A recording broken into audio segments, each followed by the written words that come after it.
വളരെ സമാധാനത്തോടു കൂടി എല്ലാം നല്ലതിന് എന്ന് പറയുന്ന ഒരു മന്ത്രി ഉണ്ടായിരുന്നു. ഒരു ദിവസം രാജാവിന് യുദ്ധത്തിൽ തന്റെ ഒരു വിരല് പോയായിരുന്നു. കൈവിരൽ പോയിട്ട് വന്ന രാജാവിനെ കണ്ട് വളരെ ശാന്തമായി സമാധാനമായി നോക്കിയിട്ട് മന്ത്രി പറഞ്ഞു, എല്ലാം നല്ലതിന്. രാജാവിന് ദേഷ്യം വന്നു. രാജാവ് ഉത്തരവിട്ടു, ഈ മന്ത്രിയെ 2 മാസത്തേക്ക് ഒരു ഇരുട്ടുള്ള ഒരു മുറിയിലേക്ക് ഇദ്ദേഹത്തിനെ പൂട്ടിയിടാനായിട്ട് അങ്ങനെ ഉത്തരവിട്ടു. ആ 2 മാസത്തിനുള്ളിൽ തന്നെ ഈ രാജാവ് തന്റെ കൂടെയുള്ള ആളുകളുമായിട്ട് വേട്ടയ്ക്ക് വേണ്ടിയിട്ട് കാട്ടിലേക്ക് ചെന്നു.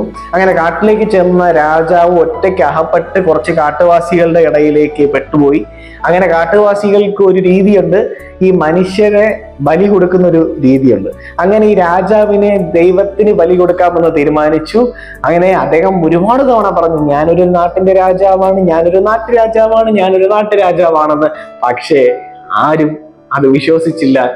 അങ്ങനെ അവര് തീരുമാനിച്ചു, ബലി കൊടുക്കാമെന്ന് തീരുമാനിച്ചു. അങ്ങനെ രാജാവിന്റെ ഒരു വിരല് പോയ കൈ കണ്ട് പെട്ടെന്ന് ശ്രദ്ധിച്ചിട്ട് അവരുടെ തീരുമാനം മാറ്റി. ഒരു വിരല് പോയ ഒരാളെ ഒരിക്കലും ദൈവത്തിന് കൊടുക്കാൻ പാടില്ല എന്ന് തീരുമാനിച്ച് അങ്ങനെ ആ രാജാവിനെ വെറുതെ വിട്ടു.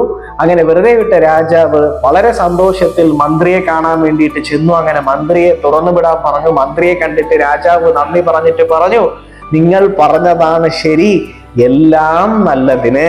അപ്പോ മന്ത്രിയുടെ അടുത്ത് വീണ്ടും രാജാവ് ഒരു കാര്യം ചോദിച്ചു, ഈ 2 മാസം ഞാൻ നിങ്ങളെ പൂട്ടിയിട്ടല്ലോ, നിങ്ങൾ വളരെ അസ്വസ്ഥനായിരിക്കുന്നു ഞാൻ കരുതി, പക്ഷെ നിങ്ങൾ ഇപ്പോഴും വളരെ സന്തുഷ്ടനാണല്ലോ, വളരെ സമാധാനത്തിലാണല്ലോ, എങ്ങനെയാണ് ഇത് സാധിക്കുന്നത്?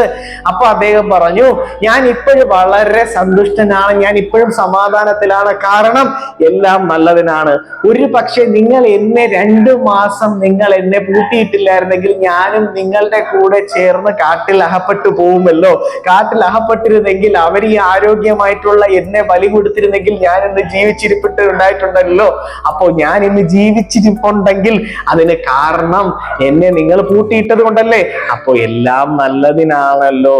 അതുകൊണ്ട് ഞാൻ എന്നെ 2 മാസം പൂട്ടിയിട്ടതും നല്ലതിനാണ്, നിങ്ങളുടെ വിരല് പോയതും നല്ലതിനാണ്, എല്ലാം നല്ലതിനാണ്. ഇതുപോലെയാണ് നമ്മളുടെ ജീവിതത്തിലും ചില സാഹചര്യങ്ങളോ ചില മനുഷ്യരോ നമ്മളുടെ മുമ്പിലേക്ക് പ്രത്യക്ഷപ്പെടുന്നുണ്ടാവും. അല്ലെങ്കിൽ നമ്മൾ വിജയത്തിലേക്ക് വളരെ വേഗത്തിൽ ശക്തമായിട്ട് പ്രവർത്തിക്കുന്ന സമയത്തുണ്ടാവുന്ന ചില തടസ്സങ്ങൾ നമ്മളുടെ അടുത്ത് പറയുന്നത്, നിങ്ങൾ പോകുന്ന വഴി തെറ്റാണെന്ന് നമ്മളുടെ അടുത്ത് ദൈവം അല്ലെങ്കിൽ പ്രപഞ്ചം പറയുന്നതായിരിക്കാം. അതുകൊണ്ട് എല്ലാം നല്ലതിന് എന്ന് വിശ്വസിക്കാം എന്ന് എനിക്കിതിൽ നിന്ന് മനസ്സിലാക്കാൻ കഴിയുന്നുണ്ട്.